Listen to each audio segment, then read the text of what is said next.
Generasi Smart, mau tahu cara menyelesaikan materi sosiologi tentang individu, kelompok, dan hubungan sosial serta interaksi sosial? Simak video ini sampai selesai.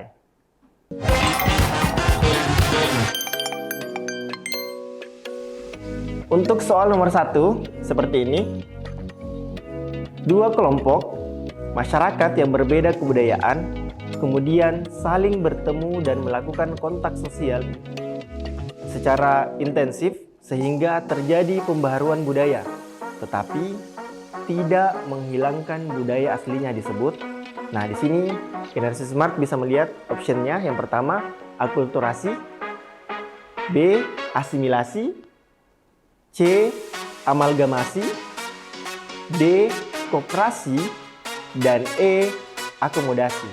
Nah, untuk pertanyaan-pertanyaan seperti ini kita harus bisa menggali nih. Generasi Smart harus bisa menggali wawasan dulu nih. Apa itu akulturasi, apa itu asimilasi, apa itu amalgamasi, koperasi, dan akomodasi. Nah, untuk akulturasi sendiri, saya mungkin memberikan contoh yang kompleks saja, yang mudah-mudah. Nah, semisal saya ini orang di Indonesia, asli pribumi.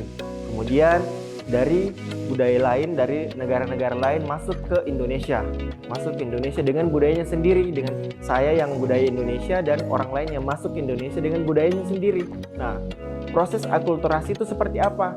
Ketika budaya dari luar masuk ke Indonesia, masuk ke saya, mempengaruhi saya, akhirnya terbentuk sebuah kebudayaan tanpa menghapus atau menghilangkan budaya asli dari saya. Jadi saya hanya berbaur, tapi saya tidak menghilangkan identitas saya sebagai orang Indonesia. Karakter saya, budaya saya sebagai orang Indonesia, itu yang dinamakan akulturasi. Nah, yang D, asimilasi. Apa itu asimilasi? Seperti tadi akulturasi, sedikit berbeda. Untuk asimilasi, seperti saya orang Indonesia dengan budaya-budaya yang ada pada diri saya. Teman saya dari barat masuk ke Indonesia, itu dengan budaya asingnya, akhirnya kita berbaur dan menghasilkan budaya baru. Jadi budaya aslinya sudah hilang karena sudah menjadi budaya baru. Jadi ketika kita terjadi perbauran, akhirnya menghasilkan budaya baru. Itu yang dinamakan asimilasi. Nah, kemudian C, amalgamasi. Amalgamasi itu seperti apa? Contohnya ya, saya orang Indonesia pribumi asli menikah dengan orang Rusia, contohnya orang Rusia, karena di Rusia kan katanya itu kurang laki-lakinya, banyak cewek cantik tapi kurang laki-lakinya. Jadi saya contohkan saja di Rusia lah. Nah, ketika saya menikah, orang pribumi menikah dengan suku lain atau ras lain, mereka kan orang putih, berkulit putih, sedangkan kita ini berkulit sawo matang, orang timur berkulit sawo matang, otomatis itu yang dinamakan amalgamasi. Ketika saya yang asli pribumi menikah dengan suku lain atau ras lain yang menghasilkan perbauran yang terbaru, itu yang dinamakan dengan amalgamasi. Kemudian koperasi, ya yang namanya koperasi ya badan usaha atau wirausaha seperti itu. Jadi tidak mungkin ya ini ya. Terus yang terakhir E, akomodasi. Akomodasi ini adalah sebuah sistem di mana memberhentikan sebuah konflik yang sedang terjadi. Jadi ada jeda di antara konflik atau perjanjian di konflik agar konflik itu bisa diselesaikan. Itu yang dinamakan akomodasi. Jadi untuk soal seperti ini Generasi Smart bisa menjawabnya yaitu A, akulturasi, di mana seperti saya jelaskan tadi, ketika sebuah kebudayaan dimasuki dengan budaya asing, kebudayaan itu tetap menjadi identitasnya atau tidak mengubah kebudayaan aslinya, tetap berada di kebudayaannya sendiri. Seperti itu.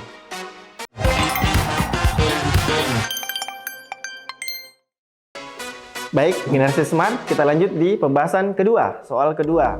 Nah, untuk soal kedua seperti ini, ada tips nih dari kakak untuk soal seperti ini. Tipsnya seperti apa? Nah, kalau kita menemukan soal bertipe seperti ini, jenis seperti ini, yang pertama kita harus perhatikan adalah apa yang diminta dari soalnya. Ya, yang diminta di sini adalah yang termasuk interaksi antara individu dengan kelompok adalah, jadi yang termasuk interaksi antar individu dengan kelompok. Jadi interaksi antar perorangan dengan banyak orang. Yang namanya kelompok kan banyak orang.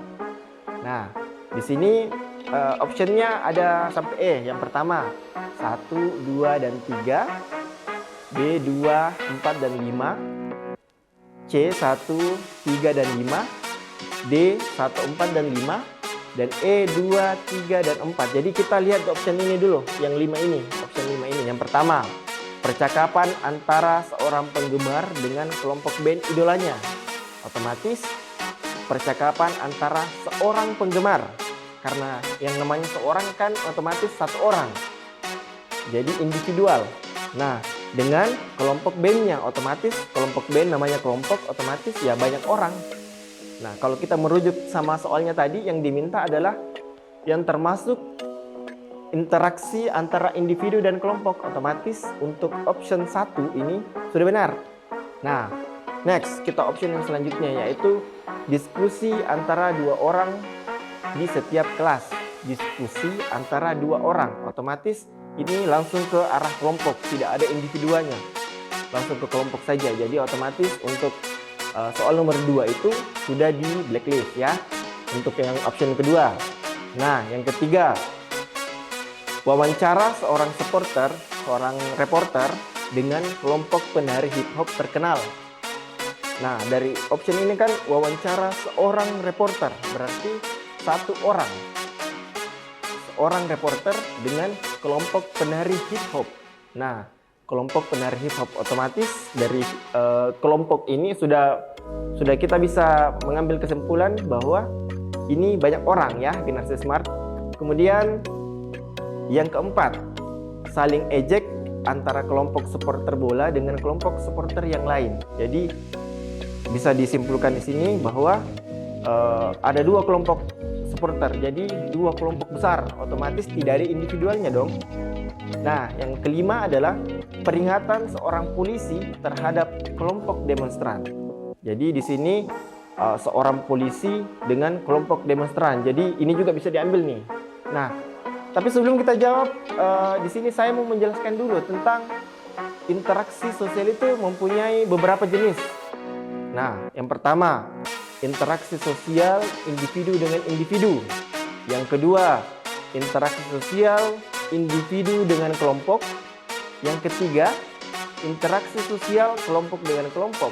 Nah, untuk penjelasannya itu, interaksi sosial individu dengan individu maksudnya seperti apa? Ketika saya berinteraksi dengan teman saya, satu orang, itu yang dikatakan sebagai interaksi sosial individu dengan individu. Saya bercerita, bertemu dan bercerita dengan teman satu orang, yaitu dikatakan interaksi sosial individu dengan individu.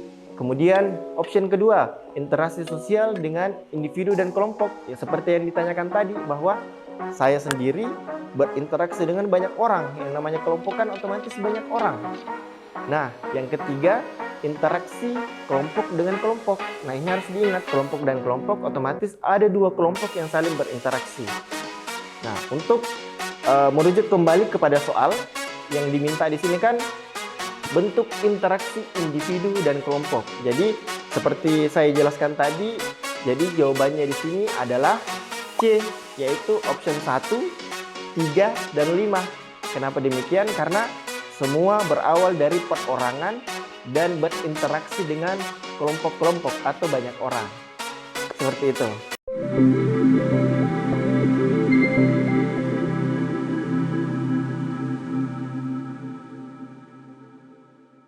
Baik, semoga membantu ya generasi smart. Sampai ketemu di pembahasan selanjutnya. Salam Smart School, generasi smart, berkarakter, cerdas. Bye-bye.